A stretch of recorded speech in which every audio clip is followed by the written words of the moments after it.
Tadi saya ini apa namanya? Saya nggak gabung tadi Bu Reva katanya mau minta waktu untuk molor seperti itu. Jadi kita baru mulai sekarang ini. Baik, saya untuk izin share screen ya. Setelah saya memberikan penjelasan nanti adik-adik saya perkenankan untuk melihat video ya. Jadi wajib ya melihat video di VLM yang sudah saya share atau nanti Ya, saya share bisa linknya coba. di Bu, Ibu tolong sampaikan yang tadi saya jelaskan ya. oke, terima kasih. Video nanti akan saya share melalui VLM ya, sudah tersedia di VLM, mohon diperhatikan ya. Jadi di sini untuk prosedur Syakshen sebenarnya di mata kuliah KMB dasar sudah pernah dilakukan ya, pernah dipraktikkan. Ada yang bisa memberikan pendapat? Sudah, Nurse. Sudah ya, oke. Jadi ini sifatnya kita akan memperjelas dan mempertegas untuk pasien dewasa itu bagaimana, seperti itu ya. Jadi apa saja masalah-masalah yang bisa menyebabkan pasien nanti harus ini ya mendapatkan terapi suctioning ini ya. Jadi beberapa kasus yang membutuhkan suction itu adalah pasien-pasien yang memang dengan gangguan bersihan jalan nafas ya. Gangguan bersihan jalan nafasnya bisa berasal atau bisa dimulai dari gangguan pada sistem pernafasan itu sendiri ataupun pada sistem-sistem yang lain.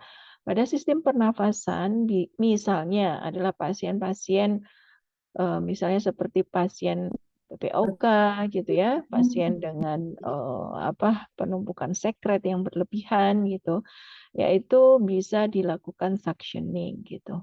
Atau pasien-pasien yang mengalami penurunan kesadaran dengan sebab apapun atau kondisi apapun ya. Bisa pasien koma karena ini apa namanya karena penyakit-penyakit metabolik ya.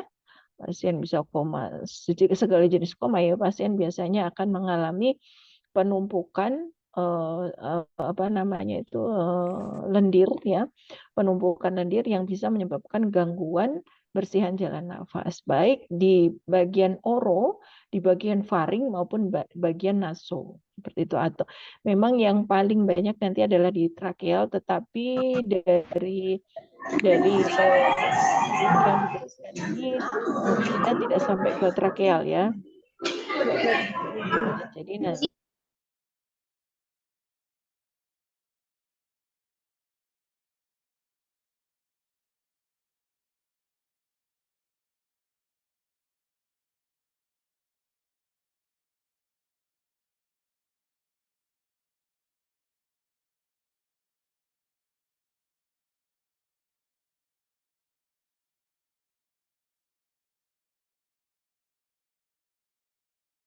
halo, saya bisa didengarkan ya suaranya ya? Sudah, Nurse. Oke.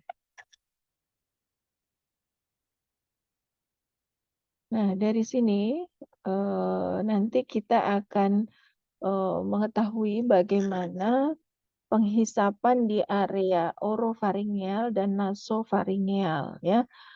Jadi ada dua penghisapan di area orofaringeal dan nasofaringeal. Jadi orofaringeal itu merupakan penghisapan yang dilakukan di rongga mulut sampai dengan faring. Faring itu bagian mana? Faring itu adalah area di mana pertemuan ya antara apa namanya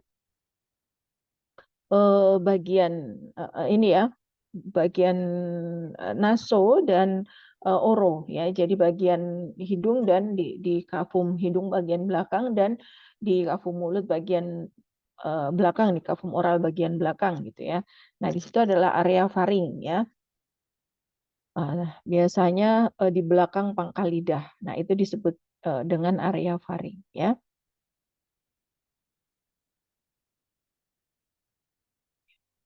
Oke. Nah, apa saja yang bisa dilakukan nanti adalah persiapan pasien ya. Di persiapan pasien ini kita tentunya harus bisa mengkaji kebenaran pasien dulu ya. Jadi pasien benar dia yang akan disuction, terus kemudian benar dicek dulu, diauskultasi dulu benar bahwa dia memang ada penumpukan apa namanya sekret ya di area faringnya seperti itu. Dengan adanya biasanya dengan adanya ronki gitu ya. Nah, itu kita bisa dengarkan dengan auskultasi. Terus kemudian juga misalnya pasien-pasien yang mengeluhkan tidak bisa batuk, tidak bisa bersin gitu ya. Dan memang pasien-pasien yang mengalami penurunan kesadaran itu nanti harus dilakukan suction secara rutin ya, seperti itu. Terus kemudian untuk melakukan suction antara orofaringeal dan nasofaringeal itu ada perbedaan posisi ya. Jadi kalau orofaringeal itu pasiennya diposisikan semipolar, tapi kalau nasofaringeal itu pasiennya polar tinggi ya. Polar tinggi itu antara 60 sampai 90 derajat seperti itu ya. Nah, untuk penghisapan itu yang diberikan tekanannya adalah 120 sampai dengan 200 mm Hg pada orang dewasa ya.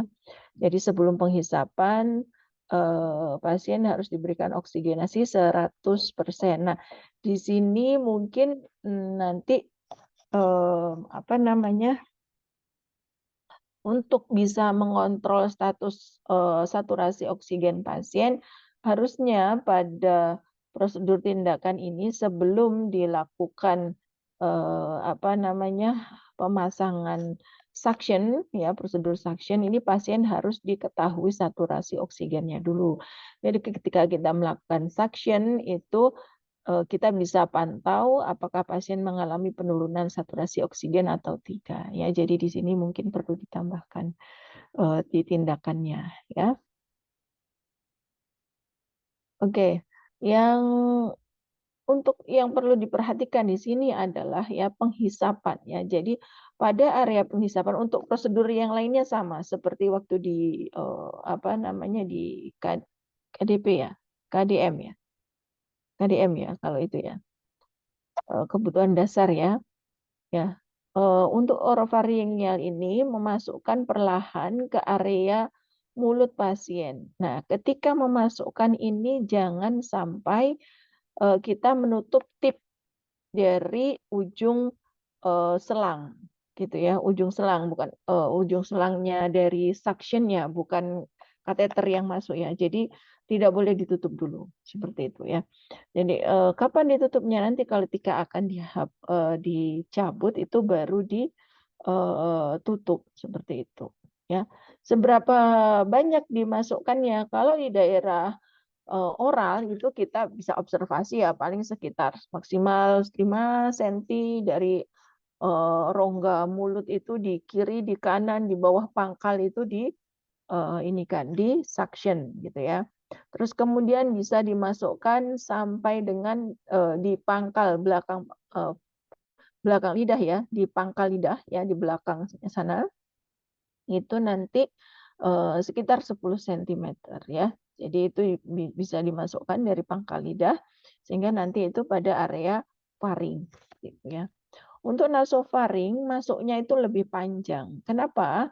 Karena bagian ini ya kafum nasal itu dia lebih panjang untuk turun ke bawah dibanding daerah oral ya seperti itu sehingga nanti yang dimasukkan itu kurang lebih adalah 15 cm ya itu yang dimasukkan ke dalam seperti itu ya.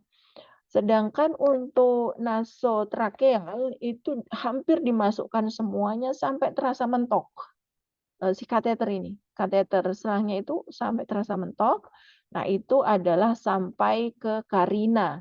Karina di ujung percabangan di percabangan atau permulaan dari bronkial ya, seperti itu. Nah, itu nanti di situ akan didapatkan area karinanya ya.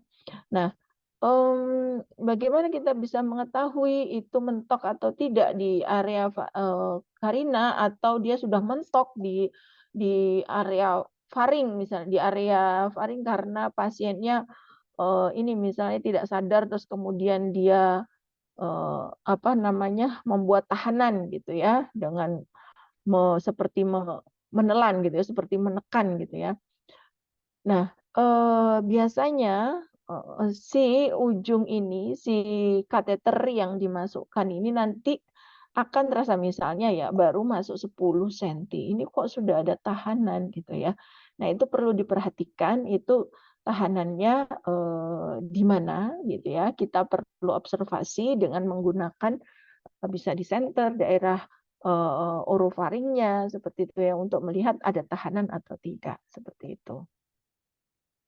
Ya, jadi prinsipnya adalah selama memasukkan selang itu tidak boleh dilakukan penghisapan ya.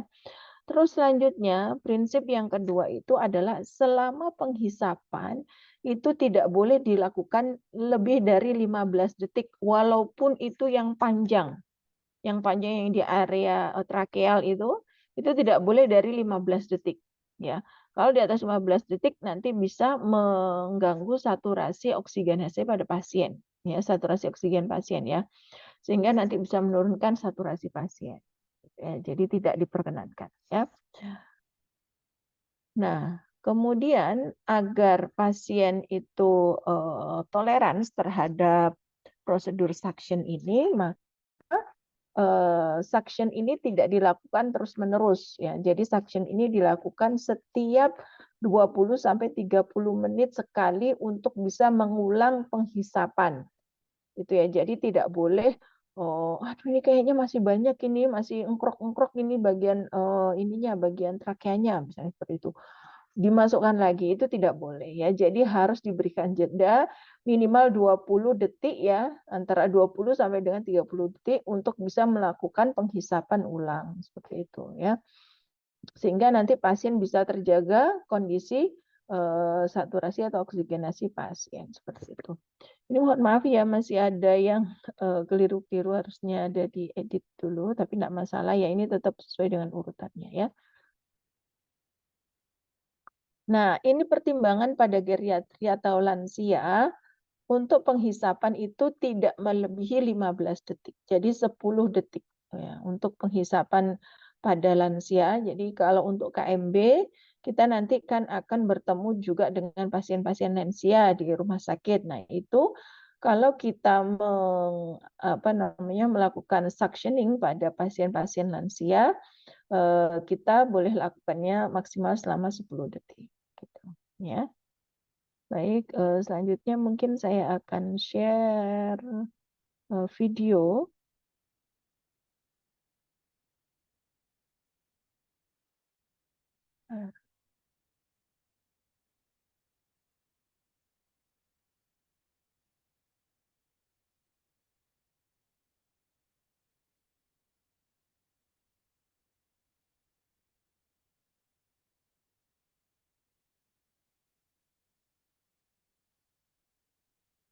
Before performing nasotracheal suctioning, make sure the Jangan patient has kedengar ya. no contraindications to the procedure, such as a bleeding disorder, epiglottitis, or laryngospasm.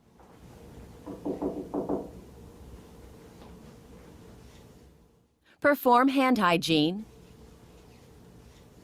ensure privacy, and introduce yourself to the patient. Good morning, my name is Erin. I'll be your nurse for today.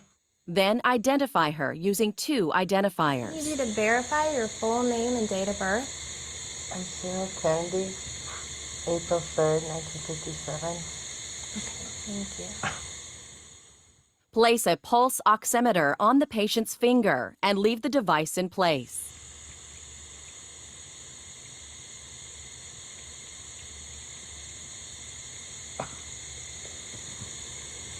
Raise your head up a little bit so you can breathe a little bit better. Help the patient into the semi-Fowler's position or help her sit up. Put on a mask, goggles, and face shield if splashing is likely.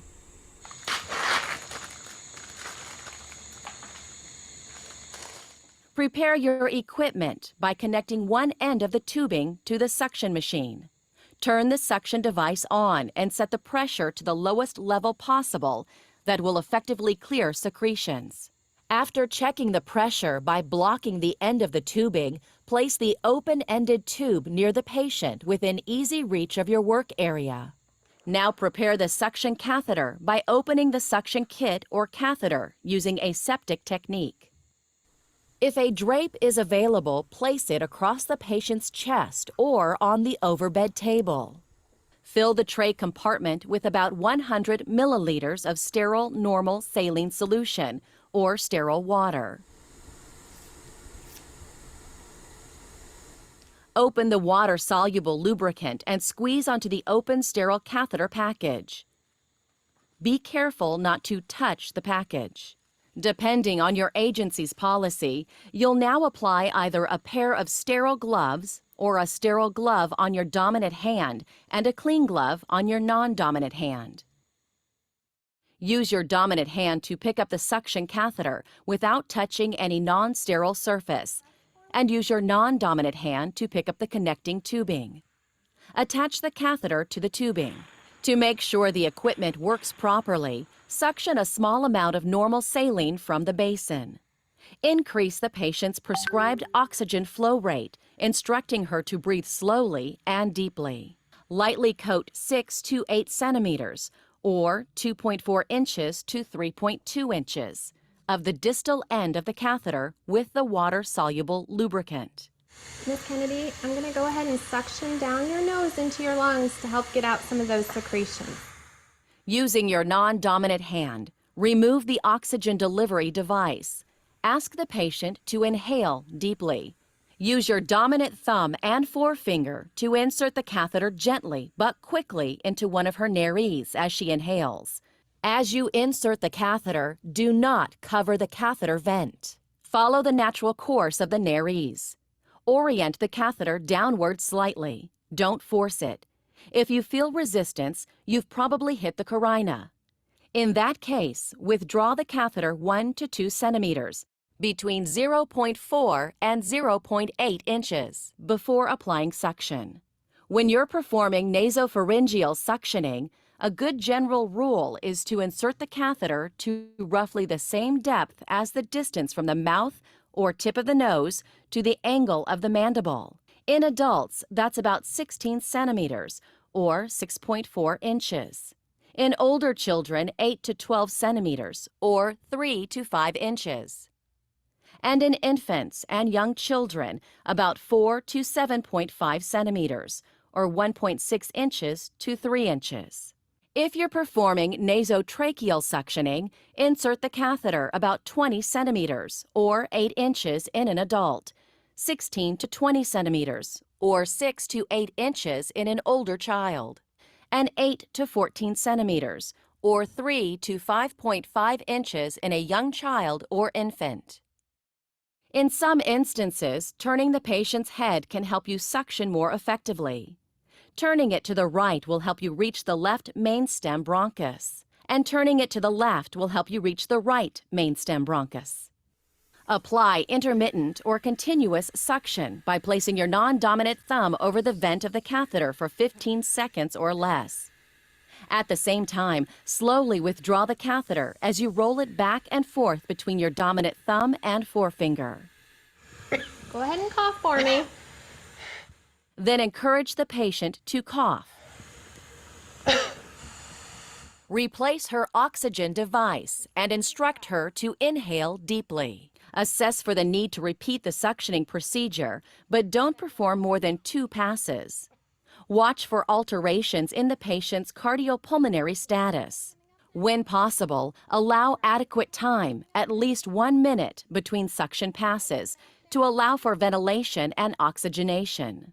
Rinse the catheter and connecting tubing by suctioning normal saline until the catheter and tubing have been cleared of secretions. When you've finished suctioning, detach the catheter from the connecting tubing.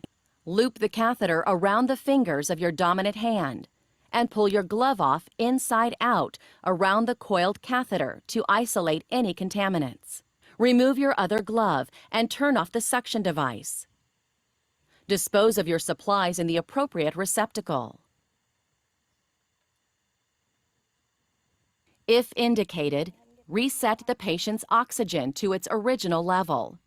Her blood oxygen level should have returned to baseline by now. Remove and dispose of the drape and reposition the patient. Hi, Miss Kennedy. Oh, Are you doing okay? feel better. You're breathing a little easier? Yeah. Place an unopened suction kit nearby for future use.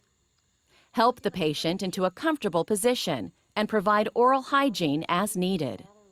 Perform hand hygiene and document the procedure, including your pre- and post-suctioning assessment, the amount, consistency, color, and odor of the patient's secretions, the size of the catheter you used, and the patient's response to the care.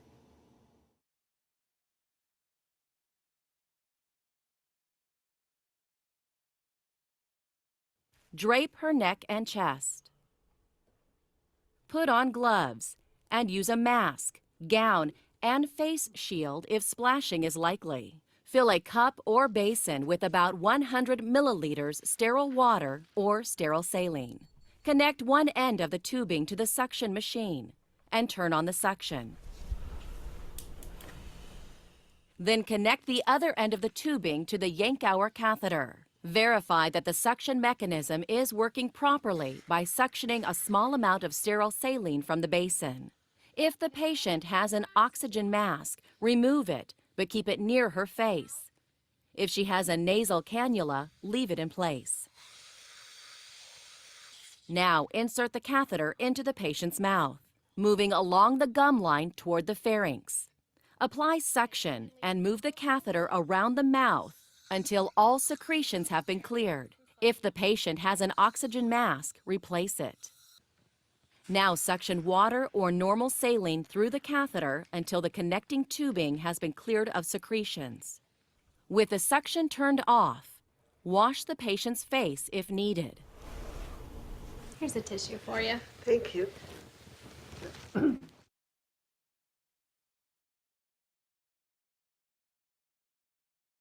Baik teman-teman semuanya, saya rasa sudah belajar sedikit terkait dengan suctioning. Nanti ketika di lab nanti teman-teman sudah punya gambaran apa saja yang akan dilakukan ya. Baik, saya rasa itu mungkin ada yang perlu ditanyakan dulu sebelum kita akhiri.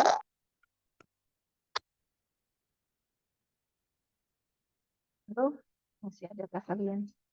Oh ya, silakan Alia.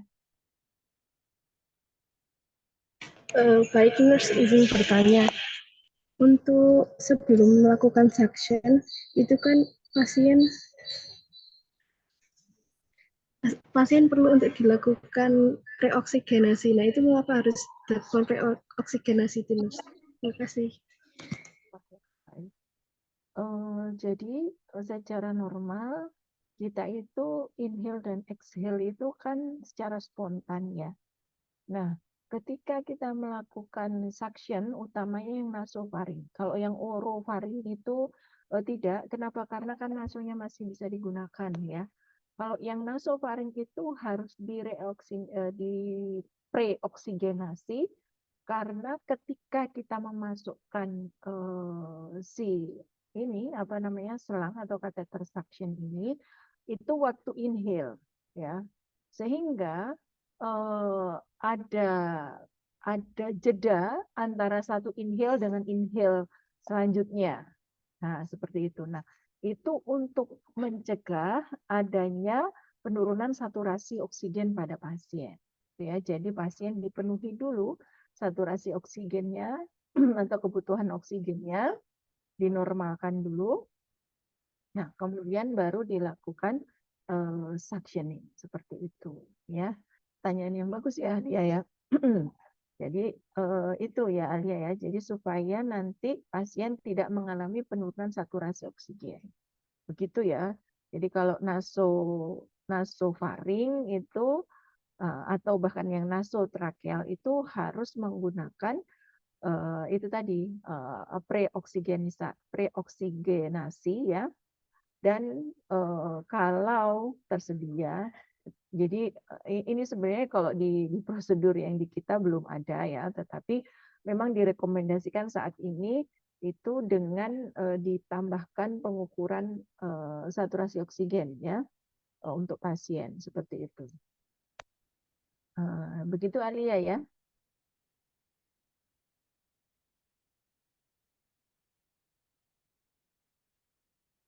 Terima kasih. Ada lagi mungkin yang ingin didiskusikan?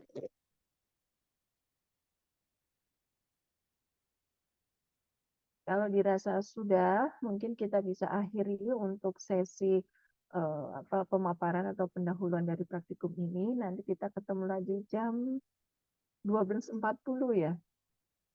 Baik, silahkan istirahat. Terima kasih atas perhatiannya. Saya akhiri. Wassalamualaikum warahmatullahi wabarakatuh. Waalaikumsalam warahmatullahi wabarakatuh. Terima kasih, Nak.